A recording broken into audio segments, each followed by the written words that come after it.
بسم الله الرحمن الرحیم. دکتر بابری باز هم حاضر است که در سلسله کیس پریزنتیشن ها کیس 909 که عبارت از هموفاگوسیتیک لامفو استیوسایتوسیس و یا هموفاگوسیتیک سندروم می باشه خدمت مسلکان عزیز خود در داخل افغانستان از طریق وبسایت، فیسبوک و یوتیوب دکتران برای افغانستان تقدیم می نمایم. امیدوار هستم که این کیس نادر و عاجل مورد استفاده و قبولشان قرار گیرد. مسلکان عزیز و گرامی، السلام علیکم. مطالب تدریسی که در این سایت دکتران برای افغانستان خدمت شما تقدیم می گردد از منابع معتبر جهانی گرفته شده و ما از ایشان اظهار امتنان و تشکر می کنیم. اهداف تیم دکتران برای افغانستان عبارت از بلند بردن سویه تعلیمی، تشویق و آشنایی دکتران جوان در داخل افغانستان به استانداردهای جهانی می باشد. از شما توقع داریم که در تکثیر این مطالب در داخل افغانستان با ما همکاری نموده و اجر عظیم را از درگاه خداوند بزرگ کمایی نمایید. تاریخچه و سبب مراجعه مریض بر ما حکایه میکنه که یک مریض 47 ساله می باشه نزد شما به امرجنسی رو مراجعه میکنن همراه با دردهای رایت اپر کوادرانت از 3 تا 5 روز به این طرف. انتشار درد به طرف اپیگاستریک می باشه. شدت درد متوسط و به صورت متناوب می باشه.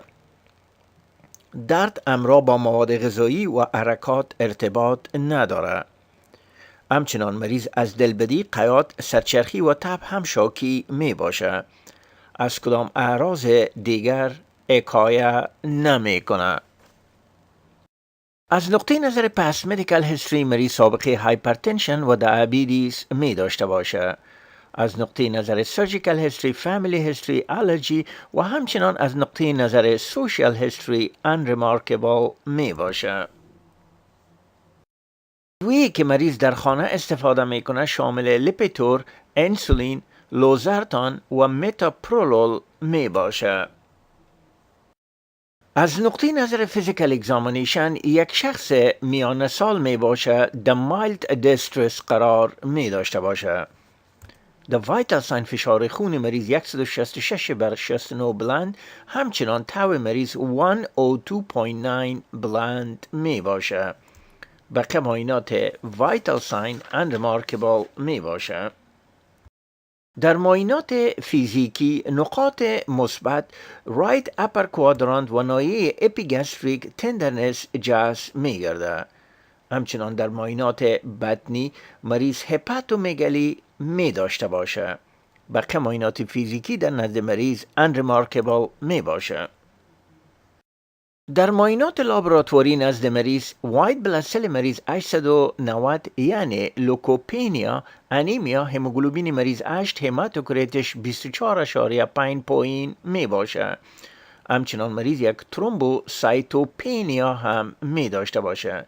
پلیتلیت کاونت مریض 42,000 می باشه.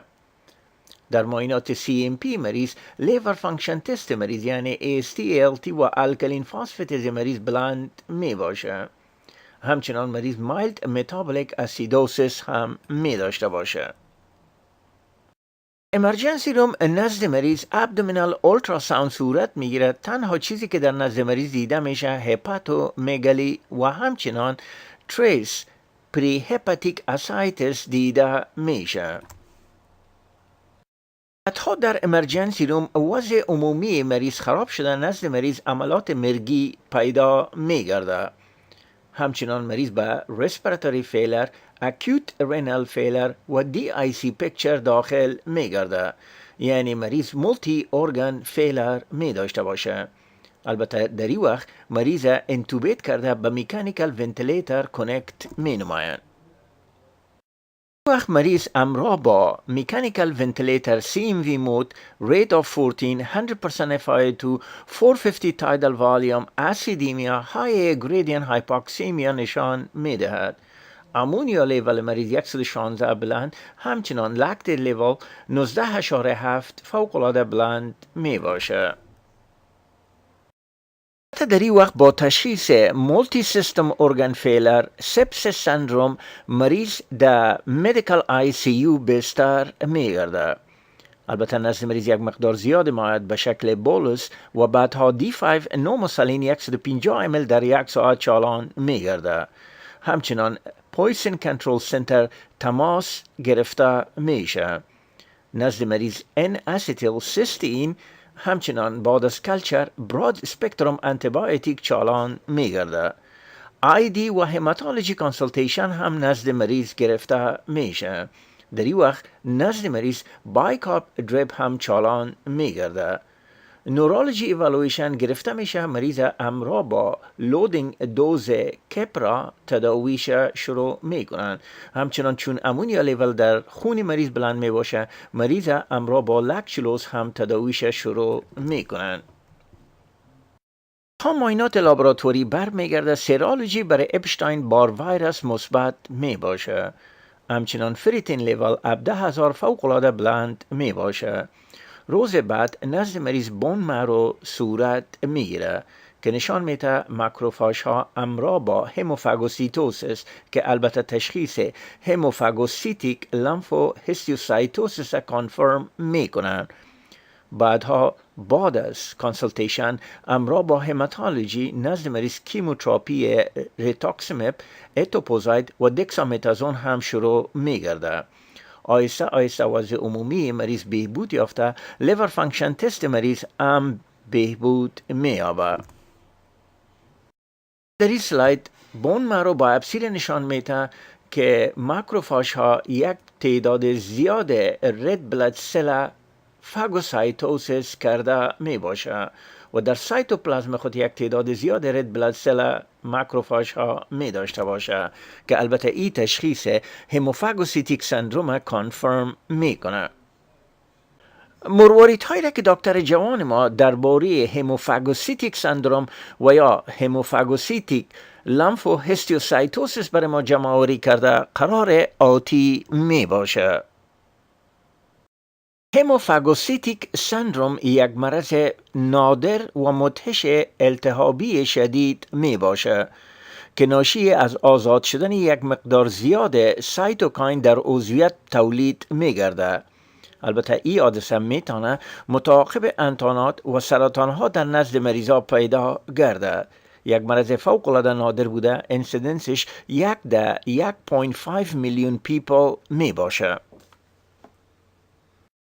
این مرض به نام سایتوکاین استورم و یا طوفان سایتوکاین ها هم یاد می گردد که میتونه متعاقب فعال شدن ماکروفاژ و نیچرال کیلر سل یک مقدار زیاد سایتوکاین در عضویت آزاد شده و میتونه باعث سیستمیک انفلاماتوری ریسپانس سندروم، مولتی سیستم ارگن فیلر و حتی مرگ مریضان گردد.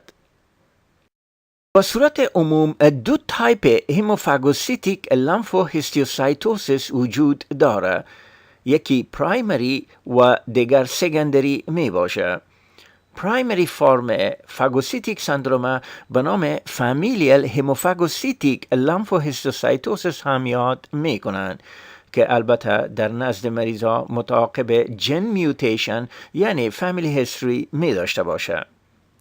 سکندری فرم یا اکوایرد فرم معمولاً متعاقب انفکشن مثل وایرال انفکشن، همچنان اوتو ایمیون دیزیز و مالگننسی مثل لامفوما نزد مریضا پیدا شده میتونه. شکل اکوایرد و یا کسبی هموفاگوسیتیک سندروم میتونه متعاقب ویروس انفکشن یعنی اپشتاین بار ویروس، CMV، میزل، HHV8 و HIV انفکشن مخصوصا متعاقب شروع انتی ریترووایرال تریتمنت نزد مریضا پیدا میگرده. همچنان بکتریال انفکشن یعنی متعاقب توبرکلوزیس و بروسلا هم نزد مریضا هموفاگوسیتیک سندروم دیده شده میتونه. همچنان باید به خاطر داشته باشین پارازیتا مخصوصا لشمانیوسیس و فنگل انفکشن هم میتونه باعث فعال شدن ماکروفاژ و باعث هموفاگوسیتیک سندروم گردد. نقطه نظر سریریات متعاقب فعال شدن نیچرال کلر سل و ماکروفاژ یک مقدار زیاد سایتوکاین آزاد شده میتونه باعث تبهای دوامدار متعاقب زیاد آزاد شدن انترلوکین 1 TNF الفا و انترلوکین 16 همچنان هپاتوسپلنومگالی سایتوپینیا متعاقب آزاد شدن TNF الفا و انترفیرون گاما و همچنان انیمیا و ترومبوسایتوپینیا در نزد مریضا دیده شده میتونه.